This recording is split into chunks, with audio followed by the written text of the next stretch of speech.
Digo aqui que nós tivemos com o Scott Bessent e o governo dos Estados Unidos foi detalhadamente informado sobre esta situação. Do interior do Nordeste, está lá nego falando Magnitsky. Né? Então, a lei Magnitsky é aplicada através desse OFAC. Né? E não somente o OFAC é responsável, como vimos, pela aplicação das sanções, como também pela fiscalização do seu cumprimento. E esse foi exatamente um dos temas sobre os quais o deputado Eduardo Bolsonaro e eu fomos tratar com o secretário Scott Bessent o descumprimento da lei Magnitsky por parte das instituições financeiras brasileiras. Esse descumprimento, aliás, é um descumprimento que foi noticiado, nós levamos um relatório contendo isso, pela própria imprensa. Por isso mesmo, nós temos uma série de reportagens como essa, por exemplo, da Letícia Casado para o UOL.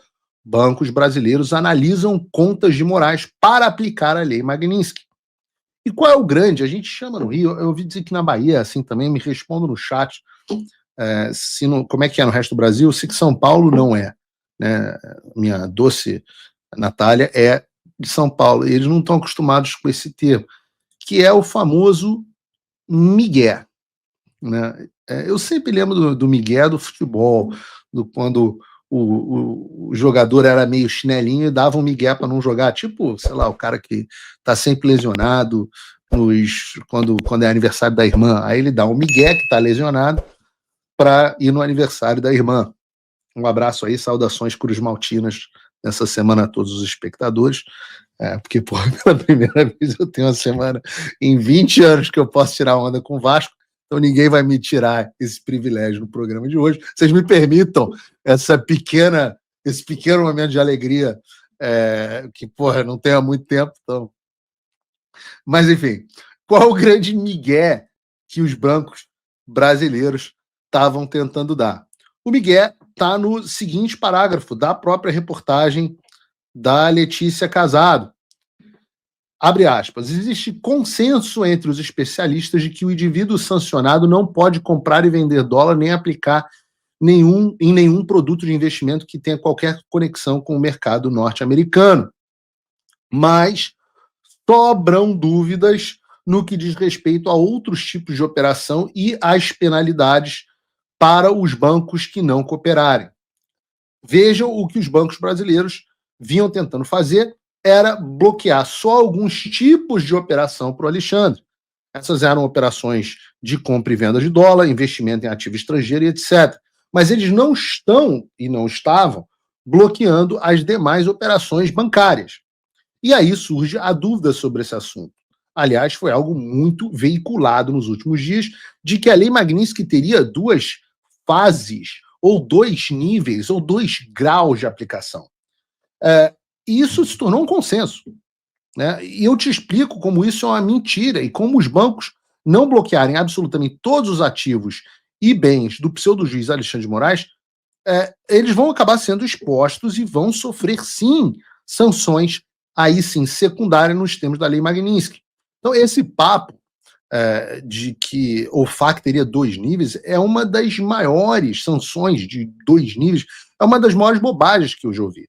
Né? E nas reuniões que nós tivemos, inclusive dentro do Departamento do Tesouro, eu apresentei essa visão aos membros do Departamento do Tesouro, falando, olha, está saindo em todos os jornais que tem 2 níveis de sanção, eu li absolutamente todo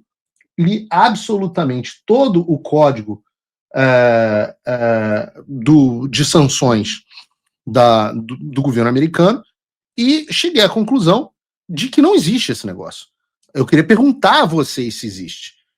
Eu gastei bastante tempo estudando esse assunto, livro, foi leitura de código, foi bastante tempo lidando com as pessoas, aprendendo com advogados especialistas como é que se lida com isso, e eu descobri que não existe. A lista de Specially Designated Nationals, que é a lista SDN, ela é binária. Ou você está na lista SDN, ou você não está. O que significa que qualquer... E, aliás, só para deixar muito claro, o Alexandre de Moraes está. O que significa que qualquer banco ou empresa global séria vai tratar o nome dele da mesma forma como trata, por exemplo, oligarcas russos, narcotraficantes mexicanos, terroristas iranianos, violadores de direitos humanos chineses, e por aí vai. O que eu acho que poderia estar gerando uma confusão em certas pessoas é a diferença entre as sanções primárias e as sanções secundárias. E é muito fácil você entender, a tia Maricota pode ensinar para você na escola. A sanção primária é aquela que atinge diretamente o indivíduo designado. Então, por exemplo, o Alexandre de Moraes, os bens dele são bloqueados, os cidadãos ou entidades americanas não podem se envolver em nenhum tipo de transação com ele, e é isso. É o caso do Alexandre de Moraes. Já as sanções secundárias, elas atingem justamente de tabela os terceiros que escolhem, mesmo sabendo da proibição, manter relações significativas com o sancionado. Então, o Alexandre sofreu a sanção primária. O banco que optar por manter Alexandre como correntista recebe uma sanção secundária. Por que a sanção do banco não é primária? Porque o banco não violou direitos humanos. O banco está permitindo que um sancionado primário tenha ainda acesso aos seus bens, etc, etc. Por isso sofre uma sanção secundária. E é essa sanção secundária que vai acontecer com os bancos que quiserem continuar dando o migué e não cancelarem absolutamente tudo, ou seja, cortarem qualquer relação comercial com o indivíduo sancionado. E é por isso que, na prática, todos os bancos e corporações internacionais correm para cortar qualquer laço com alguém na STN, porque eles não querem virar alvo também. Então não existe nível 1 ou nível 2. Existe designação. E a partir dela, você tem esse efeito cascata que é devastador.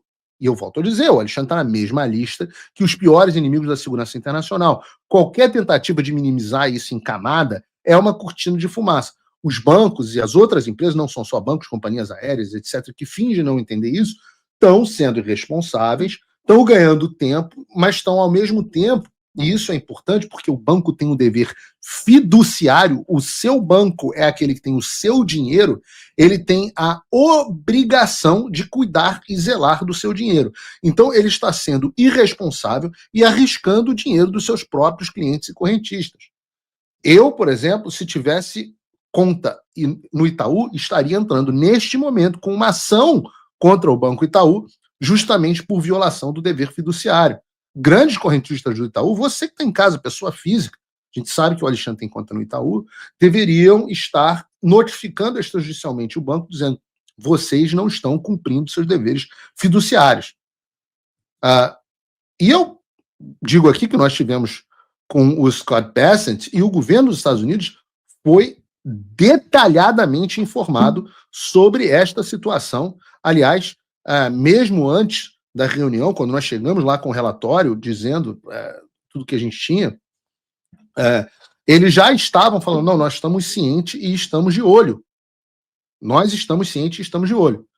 Então, na reunião, como noticiou, aliás, o Lauro Jardim, nós entregamos uma série de materiais, dentre eles reportagens da mesma natureza dessa do UOL que eu mostrei a vocês, que relatam explicitamente que há bancos brasileiros que não estão aplicando a Lei Magnitsky. Não só isso, como nós tivemos relatos de pessoas que conversaram com os ministros, de pessoas dos bancos que nos relatavam em condição de anonimato essa situação da não aplicação completa da Lei Magnitsky. E qual foi a resposta do secretário de Tesouro dos Estados Unidos? Ora, a resposta do secretário Bessent foi clara: iremos tomar rápidas providências. O Trump voltou. Isso já deve ter tirado um peso das suas costas. Mas e o Brasil? O nosso país continua atolado e achar que só a vitória do Trump vai resolver tudo é ilusão. Nada vai mudar sozinho. E pode ter certeza de uma coisa: ficar xingando muito nas redes sociais não vai fazer diferença nenhuma. Você vai continuar esperando alguém fazer alguma coisa por você? Um político? Um salvador da pátria? Esquece. Se ninguém tomar uma atitude, nada acontece. Eu estou fazendo a minha parte. Eu parei a minha vida por isso. Mas, se você quer saber como pode ajudar sem precisar largar tudo, a resposta é simples: apoiando quem está na linha de frente. Sem esse apoio, sem essa linha de suprimento, esse trabalho morre. Sem estrutura, ninguém avança. Então acessa www.paulofigueiredoshow.com/apoie e com $5 por mês você pode fazer parte disso. Se puder mais, eu recomendo, seja um patrono Gold. participe ativamente no grupo que me ajuda a pautar esse debate. O que vai definir o futuro é quem faz e não quem reclama. A escolha é sua.